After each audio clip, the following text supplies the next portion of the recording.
Okay, so this is another makgeolli kit. Thanks to Wonsak, who sent this to me from Korea. This is another Korean makgeolli kit, completely Korean on the package. This is not really for tourists. Again, this is for for Koreans who don't know how to make makgeolli the traditional way. Just get the kit. It's supposed to be easy. Let's see what's written on this package. This is the second kit I'm trying in this series. So I have tried other kits before. So you can see some of my old videos where I tried some kits, the powder kits. This is another powder kit. What this says, this is DAMDA makgeolli. That's what this says is a drink full of moonlight. Okay, so that's what it's promising, a drink full of moonlight. So what you do is mix water and powder, easy completion.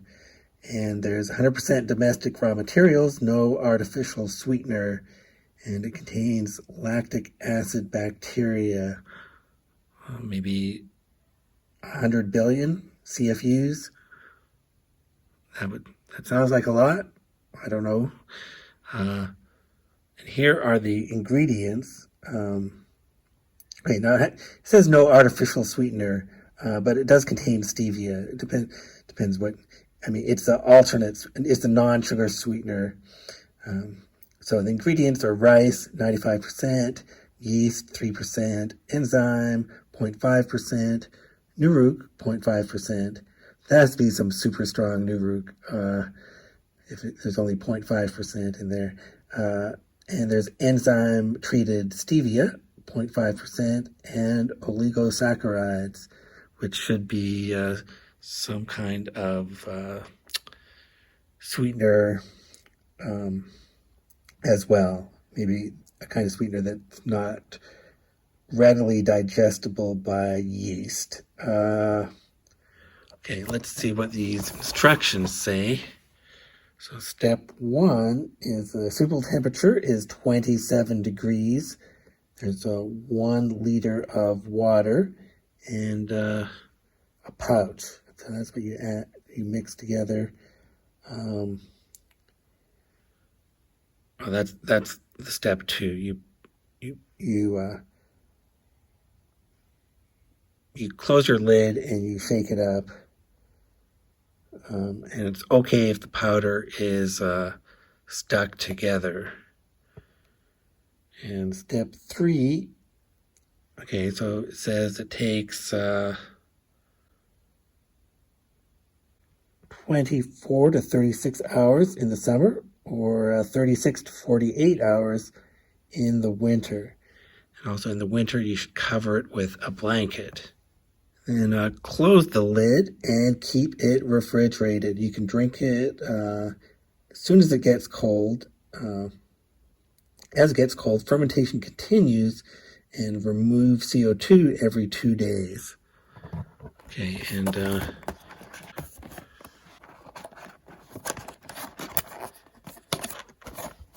and in here, what do we have? We have 2 of these pouches. Okay, so I'll try to make one of them. Okay, so here we go. Open the packet, and okay, so as expected, it's all powder inside. I'm going to add the powder to the jar first. That's the right thing to do. Add the liquid later. Correct the mistake I made last time. Now this powder smells like sawdust and rice. The sawdust is sort of like Nuruk. I think that's where that smell is from. So I'm going to add 1 liter of water, following the instructions. And I'm going to stir this for a minute. I'm stirring this more than last time. And after 12 hours, it's settled out a bit. There's sediment on the bottom, liquid on the top. It's not bubbling very much. The rate of bubbling is slow. And I'm going to stir it again. Now, right now, the temperature in the house is cooler than the recommended 27 degrees. So I am going to ferment this upstairs, but even upstairs where it's warmer, it's still not 27 degrees. It's more like 22 to 25 degrees. So I'm going to let this go more than 24 hours, again, following the instructions. Now, after 22 hours, I see that, okay, the liquid is still on the top layer here. There's some kind of sediment on the bottom, but now there are rapid, tiny bubbles. It's quite noisy now. I'm going to stir it again.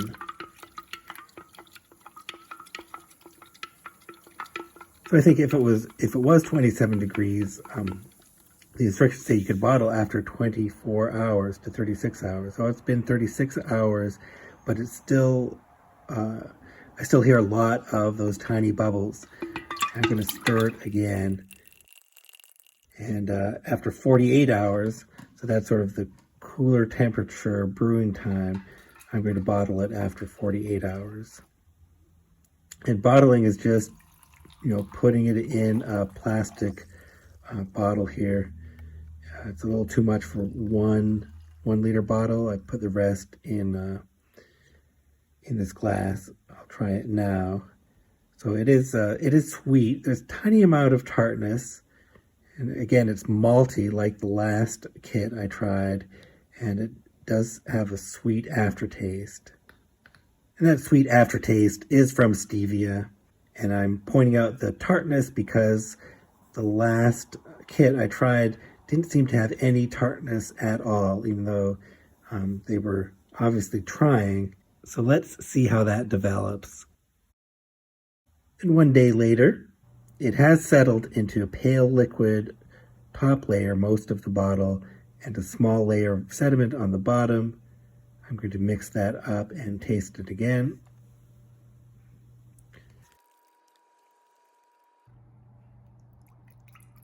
It does taste good cold. This is pretty watery. There is some fruity tartness to it, and the stevia aftertaste, even though it is the enzyme-treated stevia, it still has an unusual aftertaste. It's still too sweet for me, I think. I would like this better if it had more character and sourness. And the texture is okay. It's not too grainy or anything. So it's 3 days after bottling, and this is what it looks like. The liquid layer is still cloudy, pale, and the bottom sediment layer, there does seem to be several colors of sediment in there. I'm going to mix this up.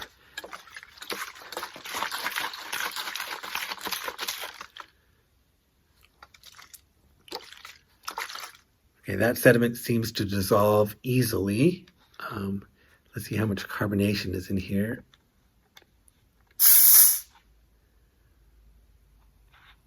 Okay.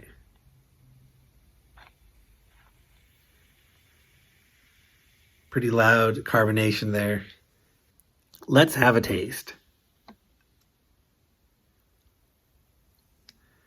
Okay.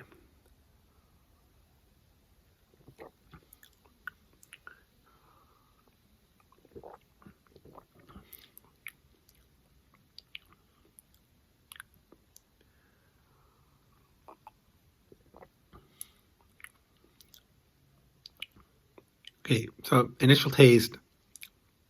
Now, the beginning now, it doesn't attack you with the sweetness. It's more of a rice or grain flavor at the beginning than malty. Might be, again, just a small amount of tartness, mostly malty.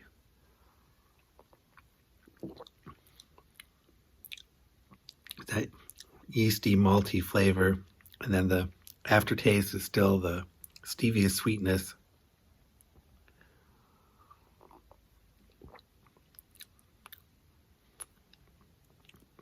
Yeah, texture is still pretty good. I don't know why these kits so far have that malty taste predominating. I don't think it's the most common flavor in Korean makgeolli, unless it's the kind of makgeolli that has wheat in it.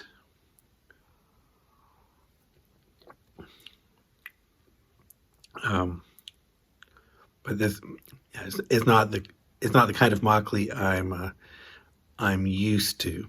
But it does have some characteristics of the commercial makgeolli.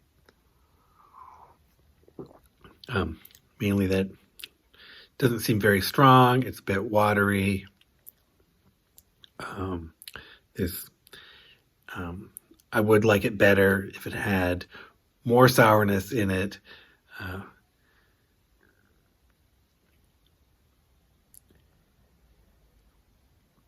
And let's see, there is some deposit of sediment in the bowl.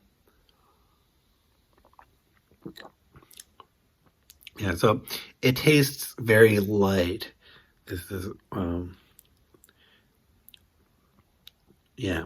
So I'll talk more about what I think about these makgeolli kits in general and compare them all. I still have another kit to try out though, so I want you to stay tuned for that and stay tuned for my opinion on kits in general. Yeah, so you're gonna get that later. But for this video, I just wanted to make the kit according to the instructions and see what happens. And even though the temperature was a little cooler than recommended, gave it more time like the instructions said, and it did ferment, and you do get a refreshing, light tasting beverage. I can tell there's some alcohol in it, but it's not very noticeable, the alcohol in this. I hope you found this interesting. We're going to try another kit in an upcoming video. And if you haven't seen my earlier videos about the kits, check them out and let me know what you think in the comments. Thank you for watching.